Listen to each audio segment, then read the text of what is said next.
What's up, everybody? Tyson Roush, Let's Talk Jets Radio. We want to thank everybody that called in last night. Obviously, we broadcast live every Tuesday and Friday night. Last night's show was crazy busy, so if we didn't get you on, we apologize. This video is just basically about turning the page. I mean, now the New York Jets are a team that apparently looks like a little bit of disarray, coming off a dreadful performance, and now you're 1-5, going on the road in Jacksonville. Questions about your coaching staff, questions about your quarterback, your offensive line. And now you're going to see what Adam Gase and the staff is made of. Can they rally the troops? What kind of leadership does this team have? What kind of leadership, in the locker room? Like, how did you guys bounce back?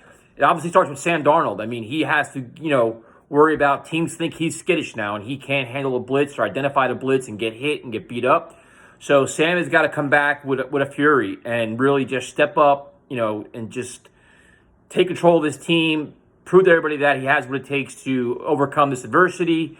And then Adam Gase and his staff had to help him. I mean, you got to get the offensive line issues fixed. You got to get the receivers in the game more, get these guys more involved.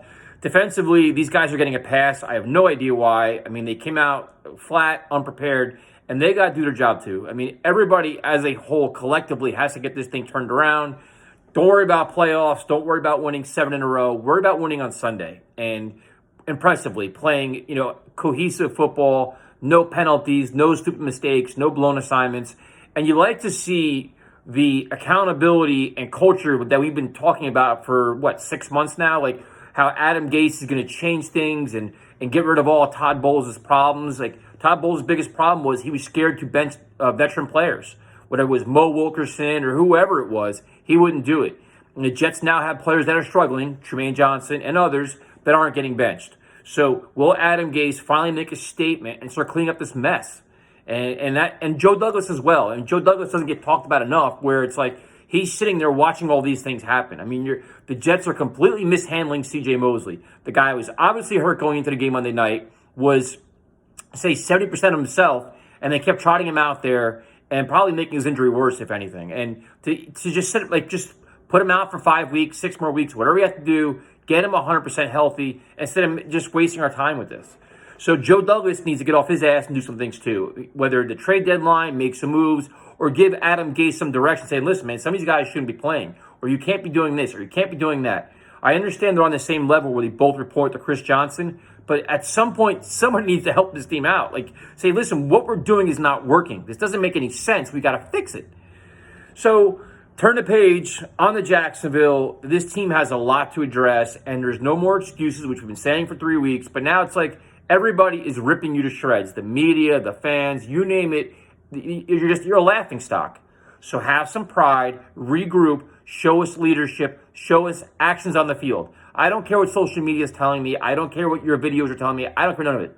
It all comes down to Sunday. You need to bounce back with a ferocious style. Just come out and say, listen, we played the worst game we're going to play all year, and now we're on a run here. We're going to play very, very good quality football. It doesn't have to equate into wins. It has to equate to quality, good, watchable football. So you'll learn a lot about this team. I mean, I'm shocked that we're at this point. I'm disgusted. But what are we going to do? We look forward to football season all year round, and now we have, 10 games of nonsense.